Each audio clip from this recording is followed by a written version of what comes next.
L'image des autres projets, les volets irrigation et aménagement du MCA dans la zone nord sont à un bon taux d'exécution. Dans la vallée de Ngalenka, par exemple, les populations ont déjà commencé à exploiter les parcelles livrées. Pape Bounetiaw.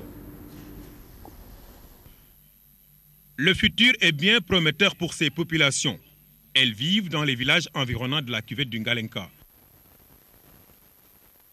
Dans les 450 hectares de terre aménagés par le MCA, la mise en eau a déjà commencé après l'affectation des parcelles. La gratitude des bénéficiaires est non dissimulée. Nous remercions vraiment le gouvernement du Sénégal, vraiment nous remercions le gouvernement américain à travers le MCA, à travers le PMI et la SAED. Et nous remercions tous les services techniques vraiment qui ont travaillé en collaboration pour vraiment essayer ce bel outil qui est là, que les gens puissent travailler aisément pour que demain le Sénégal soit autosuffisant en riz. Équation d'aménagement résolue dans le Ngalenka, ailleurs dans le delta, et c'est l'irrigation à travers des travaux d'envergure de construction d'ouvrages hydrauliques au niveau de l'eau subdivisée en 4.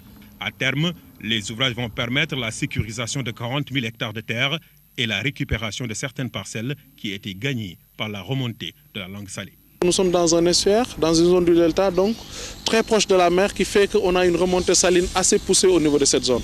Ce qui fait qu'au niveau des années, il y a eu aussi un important abandon du fait que les terres se salinisent très rapidement.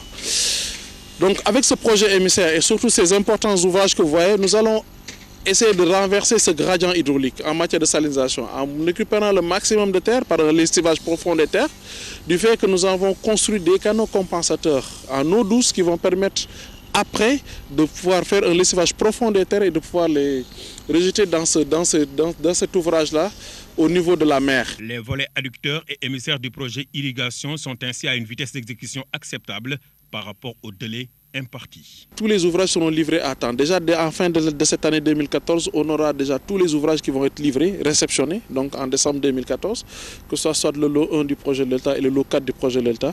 Et les lots 2 et le lot 3, respectivement, présentent des avantages assez satisfaisants, de l'ordre de 47% pour le lot 2 et après 49% pour le lot 3, ce qui fait qu'on a actuellement 10 mois pour faire le reste et on est assez optimiste parce que les difficultés ont été anticipées sur la première part de saison, qui nous fait qu'on terminera le projet irrigation dans les délais impartis au niveau du compact du Sénégal. Les ouvrages d'irrigation et d'aménagement du compact dans la zone nord portent des enjeux socio-économiques considérables. Il reviendra aux populations cibles d'en tirer le maximum de profit et cela en se mettant au travail sans attendre.